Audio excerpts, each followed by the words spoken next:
G'day guys, Lee back again for another one. I was doing a diagnosing yesterday on a fuel system, the old trusty V8. So I've got a customer of mine, it's more a friend now. Now he bought a nice little VP Senator, but hasn't been used for years. It was on like a farm somewhere on the peninsula there. Very respectable car, but yeah, hadn't been run for a long time. He's bought it to me so we can go over it, see what we got to do, make it safe, get it running, so we can do what we do and that's to cruise in it. So we got it off the tow truck or the trailer. He bought it on the trailer basically, and it sounded like it's just started having a bit of a misfire, progressively got worse. So anyway, so I got in the workshop a few days later, went over it, and found out it just got worse and worse and worse. And I could smell what I call raw old fuel coming out the exhaust pipe. Old fuel smells horrible in its liquid state, but when it's burnt, it's a similar smell, but even worse. And it hangs around like stale dog shit. It's horrible. You can smell it for days. Anyway, so we didn't know what the engine was like because he couldn't run it properly, wasn't registered, blah, blah, blah. So I've gone over it, done a health check on the engine. Compression was down on the majority. So usually 150, 170 is where you want to be for a 304 EFI. Most of the cylinders, par 2, were 125. The other two were like 115 and 118 approximately. But they still, look, an engine will still run on that, not a problem, every day of the week. But showing a bit of wear.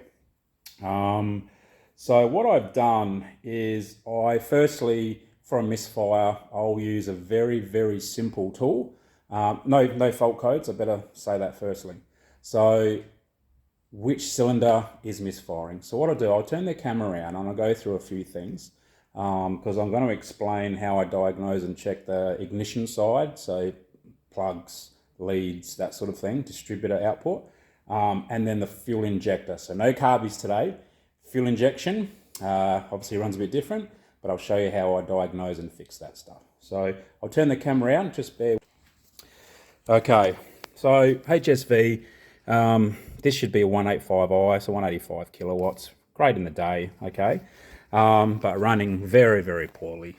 So what I use, and I bought this many, many years ago, actually, oh gosh, late 90s. So this is actually a snap-on spark indicator tool.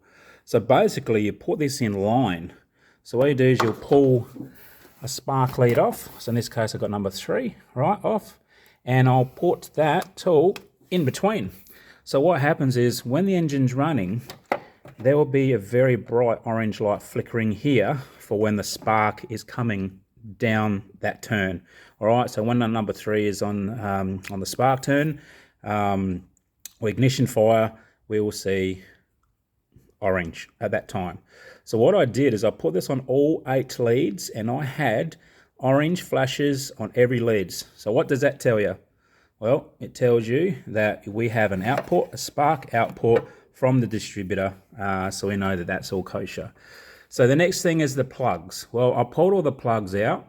A few of them were very, very clean, and the others were, what I say, carbonized, fouled, okay? But not wet fouled, a dry foul, which is basically carbon buildup. And generally carbon buildup is from crap fuel, or basically the engine's running too rich, okay? So what I did is I took all the plugs out, obviously did the compression test then, that's efficiency. And then I put another set of plugs in there, because plugs will not fire when they're fouled. They will not do it. I've done a little post before, a little video on how to clean plugs with a flame torch to burn the carbon off, okay? But I just had a spare set of plugs, so I put it in there, run it, made no difference whatsoever. So what I did then is I worked out the quick way of which cylinders were not firing, okay? And the way that I do that, okay, is basically I've got a heat gun, and because these are extractors, they're quite easy to do. So this is cylinder number 2 on the 5 litre. I put my heat gun on there, and then the others respectively. And I had on cylinders All right, so driver side on the Holden 308 or Holden V8 is 1, 3, 5, 7. All right, so 3, 5, and 7 exhaust pipes, header manifolds, were cold as ice. All right, so I knew straight away those cylinders aren't firing, but we've got brand new spark plugs. We have spark from the leads. Well, guess what? We didn't have fuel. All right, if it was a carby, well, that's not going to be the case, because if there was only 3 cylinders not getting fuel, that's impossible. Absolutely impossible, because a carby spreads it, okay? So we are now getting into the laws and physics of fuel injection, because fuel injectors feed each port separately, okay? They're a unit on their own. Okay, so 1 injector for 1 each cylinder on standard stuff. Obviously, the racing junkies, they're getting 2 and 3 and 4 injectors and bigger ones, and I won't go into that. That's for another day. So what I did is I back probed with my multimeter, right? And my multimeter was giving me the readings. There was pulsing going to the electrical side of the solenoid for the fuel injector. And I knew there wasn't an issue there anyway, because there's no fault codes. If you have issues with electrical on a fuel injection solenoid, injector solenoid harness, it will give you fault codes like short to ground, open circuit, deviation, blah, blah, blah, blah. Okay, this thing was clean as a whistle. So knowing the fuel in this car is old, I knew by experience that the fuel that's been sitting in this rail, all right, the solvents had popped off or flashed off over time. And then what happens is it leaves a residue, okay? It's like a waxy, filmy residue, and it's enough to come through into the top, the inlet side of the fuel injector, which has got what we call a basket filter in the top, and then it starves the injector. All right, so I'll show you a little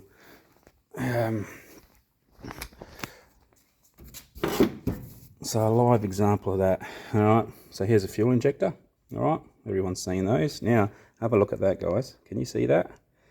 Look, hang on, I just got to focus this here. Can you see the crap in the top of that injector? All right, it's disgusting. That's all rubbish. That's all old dry fuel and the waxy residue left. Now, here's the rail, the V8 rail, okay? So I could see down in there. The camera can't, but there's a lot of rubbish in there. But what I'll do, I'll show you how to quickly tell. And I just get a white rag or a light coloured rag, and I'll simply turn it over, drain the fuel out, like that. And then we can see what's come out. Look at it all. Look at those little bits of crap. See that? All right, so the fuel system is contaminated, not from the tank, but purely from the fuel that has been sitting in this fuel injection rail for so many years, and it's gone through cold winters, hot summers, okay, and the fuel breaks down. That's just how it is. All right, so and then what happens is when you try and start it, it all runs through. That one's not too bad, and starts congesting at the filter basket, which is a little replaceable filter in the tops of these injectors, and it starves it. Now, you can send injectors to places that will service them, all right? So they'll clean them on a special machine and do a flow test for you to see that the injector is not worn and it's efficient, okay? This isn't a race engine. So what I do first, and all you people can do this at home, all right? So I've never sent a set of injectors out for flow testing, unless it's sort of race stuff, because I know I can clean an injector at home. I can clean all that crap. Oh, wrong one. I can clean all that crap out. Well, that's easy. And then I can make a simple device, which you guys will have everything at home to do this, and you can clean your own injectors. And I'll just service 8 of them, put them back in the car, and I know they'll be pretty bonza. All right, so the things you'll need is an old harness plug. All right, so obviously that plug is to suit the injector. Terminals, well, I did have 2 alligator clips. All right, I just had to put something on the end there because I don't know what happened to my old clip. I have no idea. All right, and also I don't know what I've done with that. a 9-volt battery. Hang on. There we go, a 9-volt battery. So what I'll do is I'll set it up, and we're basically using some brake cleaner, all right, with the good old tube. And this is a vacuum cap that goes on a carby, all right. So I've just drilled a little hole, but it's good enough to put over the end of the inlet side of the injector. So where do you think this is going, people? All right, quite simple, isn't it? So I'll scoop the shit out of the end there so we know that's fairly clean, and I'll blow it out gently with a bit of compressed air. And then what we do is we hook up the battery and the harness to the plug, right? I'll put this in the vise nice and gently so we don't crush it. And then all we do is, while we got a finger on the trigger, which has got some pressure and some brake clean ready to go through, as in simulating fuel pressure, we operate the power side, and all that will go through the injector, right, and start cleaning, all right, so we can open and close the electrical, so it's sort of simulating, you know, a cylinder firing, or we can simply just hold it on, so it's just open all the time, and we'll see that the spray pattern out of here will go from squirty dribble to a really nice spray pattern, and you've basically serviced your own injector within minutes. And like I said, you know, if you want to know if the injector is good, well, you will, because you'll see a nice even flow out the end. That tells you that it's working. But if you want to see a flow rate, like you performance guys, naturally, you're going to have to send them out to get on the good old Bosch flow machine or similar. Okay, so the other thing I wanted to talk about was the condition of the plugs in this thing. So obviously, the cylinders that weren't firing, what condition do you reckon the end of the plug would be? Well, they're going to be clean, aren't they? Because I was running before. That's what a clean plug looks like, all right? So you've got clean porcelain center, all right, a little bit of carbon around the end, which is normal, okay? No big build-up, all right? Now, all the other ones that were trying to run, look at that, black. All right, that's what we call fouled, completely blocked up with black, all right? And that is due to usually 3 things, okay? Rich, bad fuel, or combustion of excessive oil. However, if it's oil, the residue on the plug will be a shinier color, all right? If it's carbon, as in running too rich, or bad fuel, it's just going to be like a carbon, sooty, matte, dry finish, okay? And that's what this is, all right? So basically, in this case, yeah, she's just got crap fuel. It's damaging the injectors. So what I did is I actually got a spare rail. I got a test rail off another engine from years ago, all right? And I fitted that to the car, and guess what?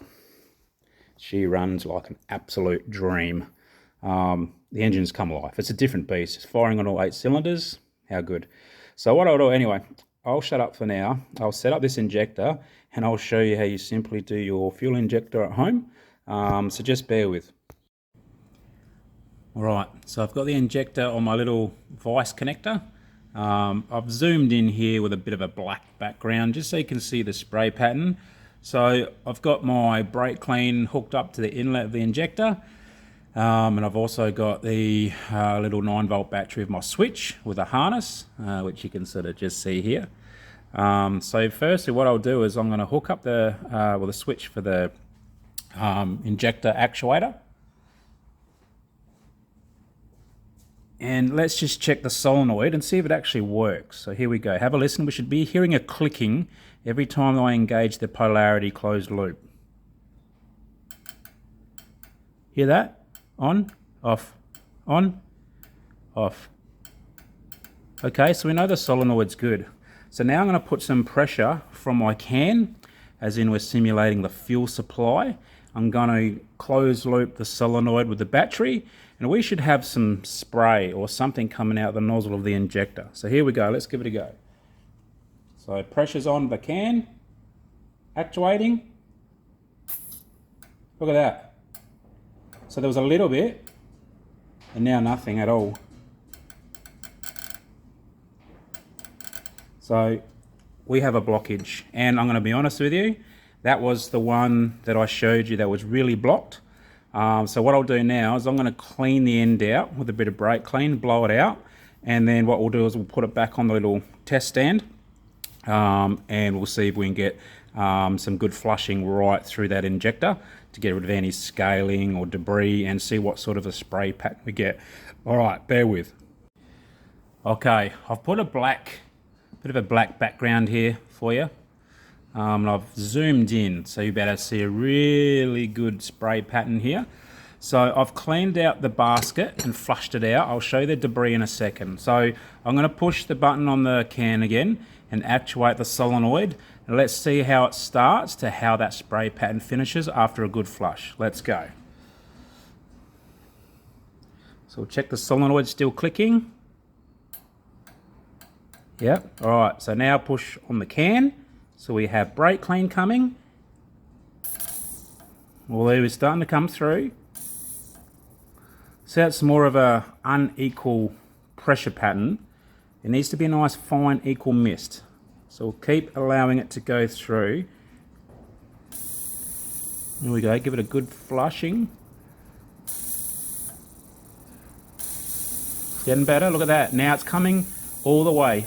Look at that, it's getting cleaner, cleaner, cleaner. Have a look at that, guys. How good is that? All right. Take the solenoid off.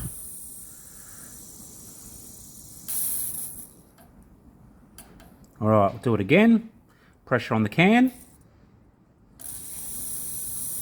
Let it flush right out. So still quite a bit of debris in there. That spray pattern should be quite evenly misted. So there, that's actually really good. So we've actually got 4 jets there, and now they're cleaned right out.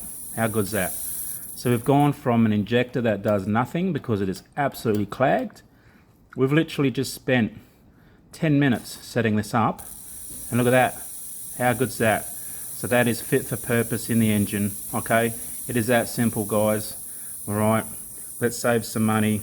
If this stuff's fun, you know, it really is. It's good fun. I'll just show you what came out of the injector. And you wouldn't believe so much crap can come out. Look at that. Okay, so I've zoomed in there. All of that is compacted in the end of the injector. And in the end there is what we call the basket filter. Like I was mentioning before, it's a fine filter, so it protects the injector from getting crap.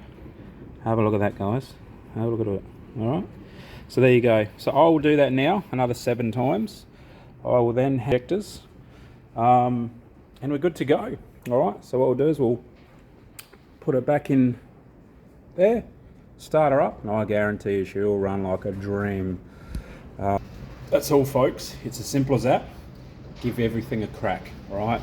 Any queries on what I've done and where to get plugs, harnesses for your injectors, or what to do with them at home, send me a message. Facebook, YouTube, whatever. I'm here for you guys. I'm sure you got a shed or a carport or something. Save yourself some money. Have some fun. All right. And like I said before, if you want a flow reading for each injector, you're gonna have to send them out to the fuel injection guys. But if you want to get things running and fixed and usable, you can just do what I did. All right, and save yourself a ton of money.